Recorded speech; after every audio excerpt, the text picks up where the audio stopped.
Good afternoon. The second lesson of half Hindi, खोया हुआ आदमी। लेखक सुशांत सुरप्रिय।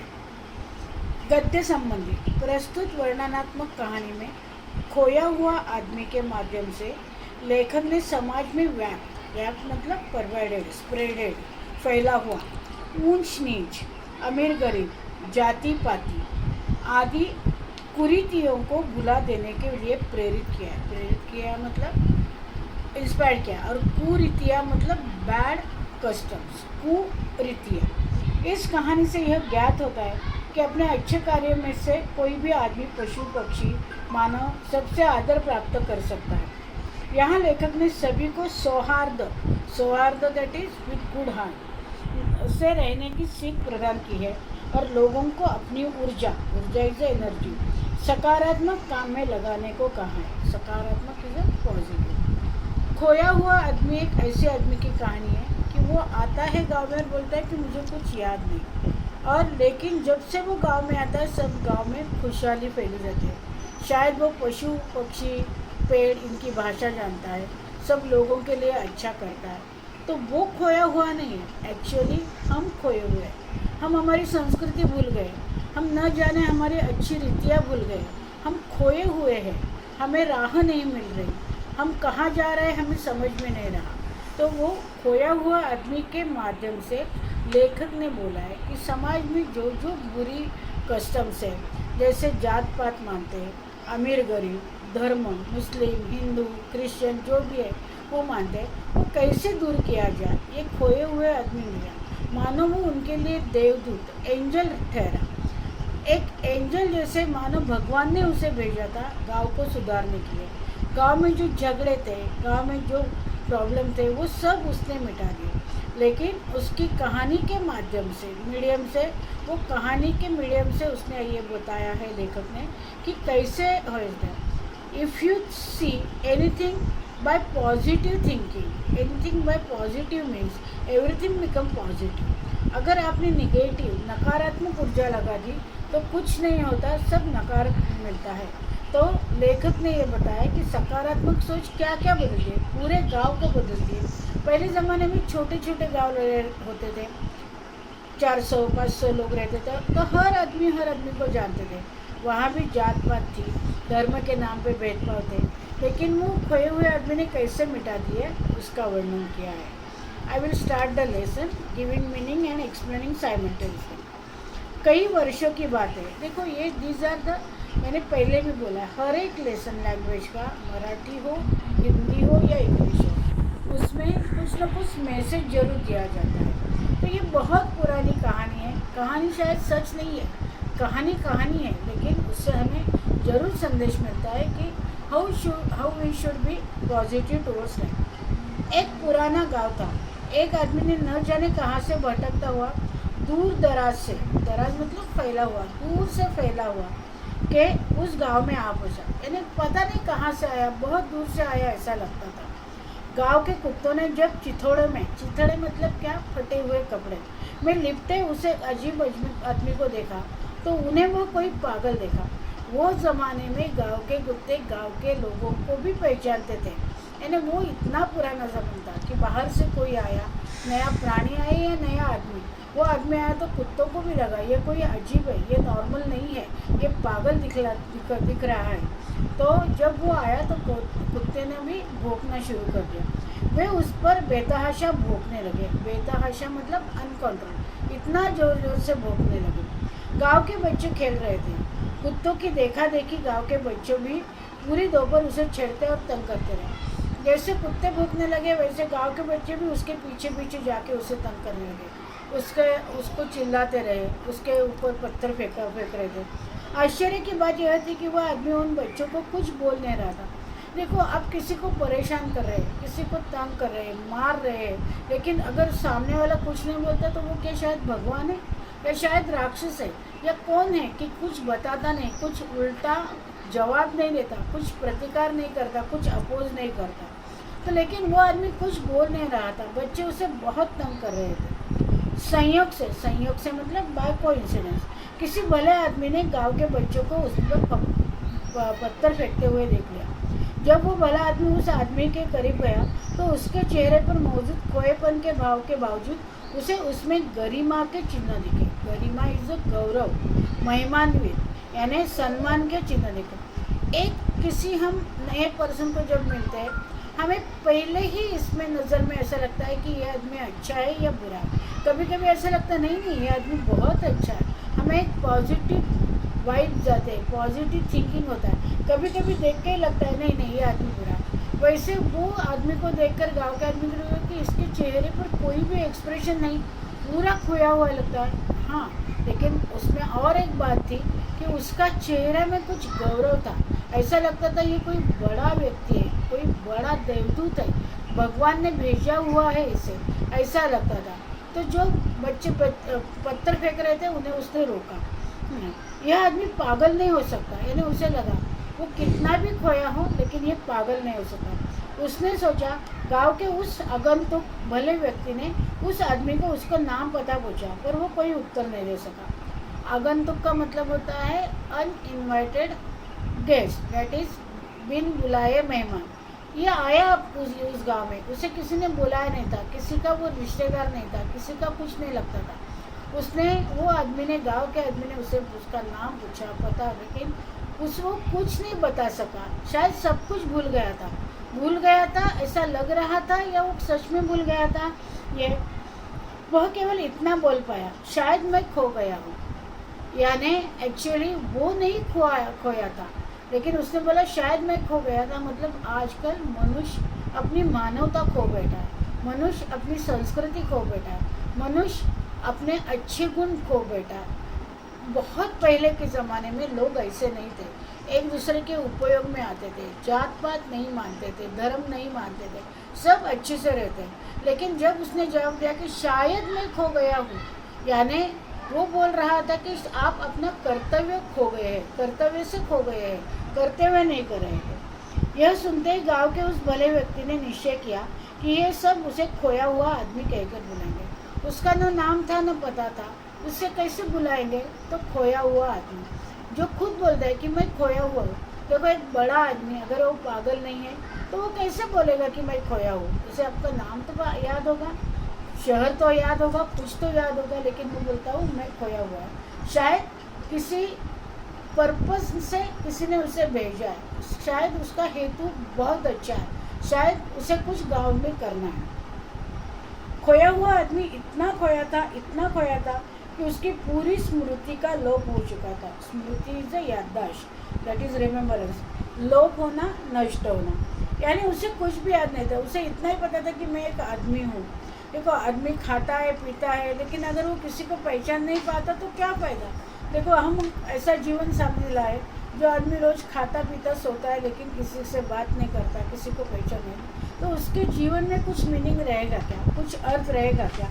लेकिन इधर उसके जहन से उसका नाम और पता पूरी तरह मिलता है। उसका जहन मतलब उसके जग से, उसके दुनिया से उसका नाम और पता पूरी तरह खो चुके थे। यानी जिसको कुछ आइडेंटिटी नहीं, जिसको कुछ नहीं, उसे क्या बुलाया जाए, उसको कैसे समझाया जाए? हम बोलते हैं कि हाँ XYZ इसका लड़का है, XYZ इस धर्म का है, इस गांव का है, इस जाति का है, तो हमें कुछ न कुछ पता चलता है। लेकिन उसके चेहरे पर ऐसे कुछ भी निशाने नहीं थे, न उसे अपनी जाति पता थी न अपना धर्म। कि उसे पूछ रहे थे कि आप कौन सी जाति के, कौन से धर्म के, लेकिन वो बता नहीं पा रहा था, या शायद पर्पसली बता नहीं रहा था। उसे ये लोगों को बताना था, गाँव वालों को समझाना था कि एक ही जाति होती है, वो होती है मनुष्य। न कोई जात होती है, न कोई धर्म होता है, सब समान ही होता है। लेकिन अपने खोएपन में भी उसमें परिचित जैसा, परिचित मतलब जो हम बोलते हैं कि जैसे हम उसे पहचानते हैं, पहचान जैसा कुछ था जो उसे अपना सा बना रहा था।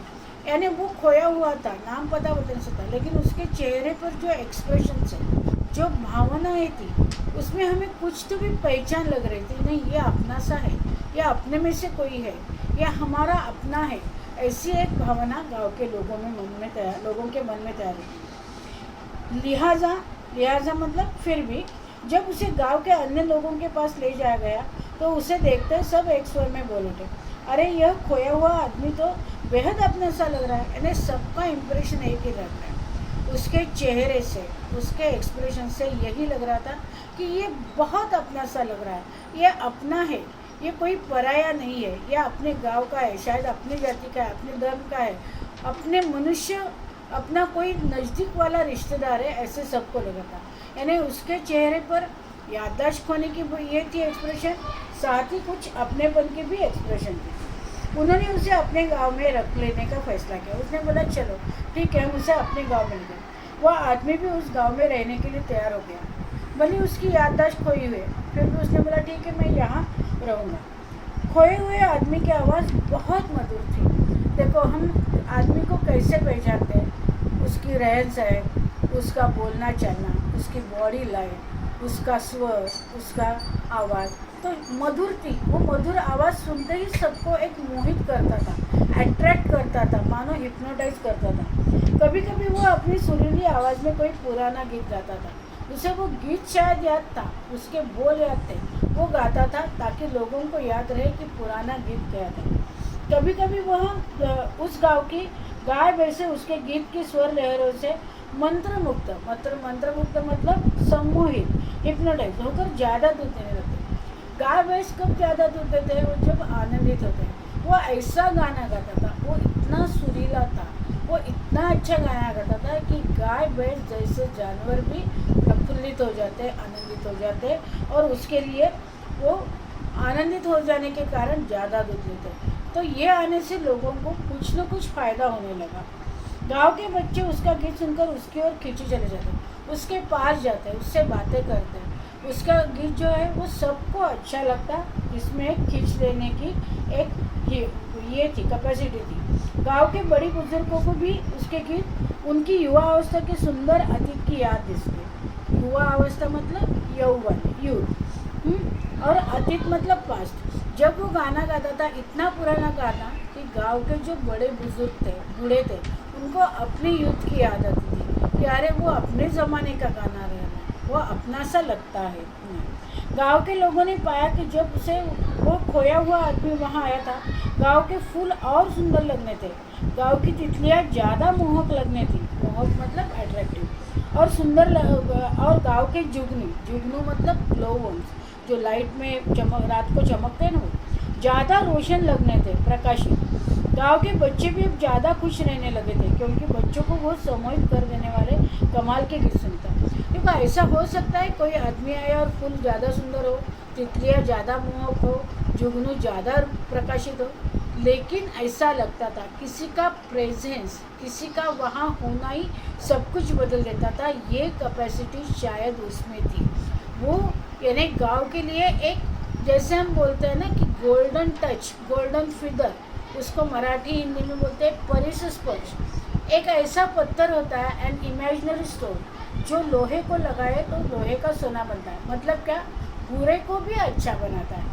आम को, जो कॉमन है, अति सामान्य है, उसको भी कोई स्पेशल बनता है। शायद वो ऐसा आदमी था कि फूल भी सुंदर हुए, तितलियाँ मोहक हो गई, जुगनू और प्रकाशित हुए, गांव के बच्चे ज़्यादा खुश रहेंगे, उनका उसका गाया हुआ गीत उनको ज़्यादा अच्छा लगने, गांव के कुत्ते अब उसके सगे हो गए। शायद वो प्राणियों की भाषा सुनता आती थी उसे, प्राणियों की भाषा आती थी, मतलब क्या?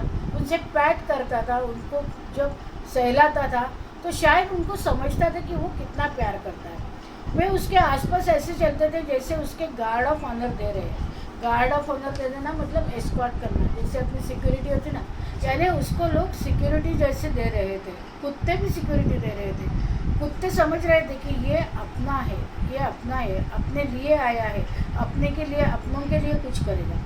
उन्हीं दिनों गांव की एक वृद्धा को सपना आया कि वो खोया हुआ आदमी दरअसल उसका ही बेटा था। ये उसको खाली सपना आया, यानी हर एक गांव का आदमी सोचने लगा ये अपने गांव का ही है, ये कोई पराया नहीं। तो वो बूढ़े को सपना आया कि ये मेरा खोया हुआ बेटा है, जो बचपन में कहीं खो गया था। वह एक गरीब स्त्री थी जो घास काट कर, उपले थापना मतलब गोबर की भाकरी ये करना, और गोबर की भाकरी करके उसको वो चूहे में जलाने के लिए थे, और पेड़ पौधों की लकड़ियों को इकट्ठा कर रखनी चाहिए। पेड़ पौधों की जो लकड़ियाँ गिरती है उसको इकट्ठा करना, और वो भी चूल्हे में जलाने के लिए उपयोग करते थे। वो बहुत गरीब थी, उसने खोए हुए आदमी को अपने सपने के बारे में बताया। खोए हुए आदमी ने खुशी खुशी उस वृद्धा को अपनी माँ मान दिया। यानी उसे पता नहीं था कि ये अपनी माँ है, लेकिन जब वो बोली, वो गांव को इतना अपनापन दे रहा था, इतना अपना मान रहा था कि उसने उस वृद्धा को अपनी माँ मान लिया और उसके साथ रहने लगा। खोए हुए आदमी ने अपनी माँ को इतनी सेवा की कि वृद्ध को लगा कि उसका जीवन धन्य हो गया। उसको लगा कि अरे अपने जीवन का पूरा सपना पूरा हो गया, खोया हुआ बेटा वापस मिला, अभी मुझे लाइफ से कुछ नहीं चाहिए, जीवन से कुछ नहीं चाहिए। खोए हुए आदमी ने उसे वो भी दिया। धीरे धीरे गाँव वालों को खोए हुए आदमी के कई गुणों के बारे में सुना। हम बोलते हैं ना कि कुछ लोग आते हैं उसमें सब कुछ अच्छा होता है, वैसे वो खोए हुए आदमी में थे। वह पशु पक्षियों से बातें करता प्रतीत होता था। प्रतीत होना मालूम होना, उससे मालूम होता था कि अरे ये पशु पक्षियों से बोल रहा है, शायद उनकी भाषा जानता है, उनके मन में क्या है ये जान लेता। लगता था जैसे वो पशु पक्षियों की भाषा जानता है। वहाँ आंधी तूफान चक्रवात आने, चक्रवात इज साइक्लोन, ओले पड़ने मतलब हेलस्टोन पड़ना, जोर से बारिश आना, या टिड्डियों के हमले में। टिड्डियाँ मतलब लोकस्ट, जो एक प्रकार के इंसेक्ट होते हैं, वो जो ग्रुप में क्रॉप पे हमला करते और पूरा क्रॉप डिस्ट्रक्ट कर देते। के हमले के बारे में गाँव वालों को पहले आगाह कर देता, आगाह वान कर देता। यानी शायद ये उसे सब समझ जाता है। ये किसको समझता है, भगवान को या किसी अच्छे आदमी को? अगर आपके मन में सब अच्छी सच्ची भावना है तो आपको इस बात का पता चलता है। वैसे उसे सब बुरे चीज़ों का पता चलता था। उसके भविष्यवाणी के कारण मुसीबतों से लोग बच जाते थे, गाँव वाले मुसीबतों से बच जाते। जब एक बार गांव में सूखे की स्थिति उत्पन्न हो गई, सूखा इज अ फैमिन, दुष्काल हो गई, तो खोए हुए आदमी ने आकाश की ओर देखकर न जाने किस भाषा में किस देवता से प्रार्थना की। देखो प्रार्थना में कितना बल है, प्रार्थना में कितनी शक्ति है, ये आपने अभी भी देखा है। मैं हमेशा आपको एग्जाम्पल देती हूँ। लास्ट ईयर जो ऑस्ट्रेलिया में फायर लगी थी जंगल में, वो कुछ कितने भी प्रयत्नों के बाद बुझी नहीं, लेकिन सब लोगों ने इकट्ठा होकर चर्च में प्रार्थना की। फिर इतनी कि भगवान ये आग बुझा दे, तो इतनी जोर से बारिश हो गई कि वो आग बुझ गई। तो शायद उसने ऐसे ही प्रार्थना की कि सूखा नहीं होना चाहिए, लोगों को फैमिन का सामना नहीं करना चाहिए, और इसलिए उसने पता नहीं क्या किया, लेकिन ऐसी प्रार्थना नहीं की कि बारिश आ गया। आकाश की ओर देखकर न जाने किस भाषा में किस देवता से प्रार्थना की। कुछ ही समय बाद गांव में मूसलाधार बारिश होने लगी, यानी मानो उसके कहने पर बारिश हो गई। ये किसी आदमी के कहने पर बारिश थोड़ी होती है। तो ये मानो वो एंजल देवता थे। सूखी पैसी मिट्टी तृप्त हो गई, सब लोग तृप्त हो गए। बच्चे बड़े सभी झमाझम बारिश में भीगने का भरपूर आनंद लेने लगे, यानी उनको आनंद हो गया कि सूखा खत्म हो गया। उस दिन से खोया हुआ आदमी गांव का सबका चहेता हो गया। लोग उसे चाहते ही थे, लोग उसे अपना मानते थे। लेकिन जिस दिन बारिश हो गई उस दिन से वो ज़्यादा चहेता हो गया, लोगों को वो ज़्यादा अच्छा लगने लगा। लोगों को एक वो अपना देवता का स्थान उसे लोगों ने दे दिया। Thank you.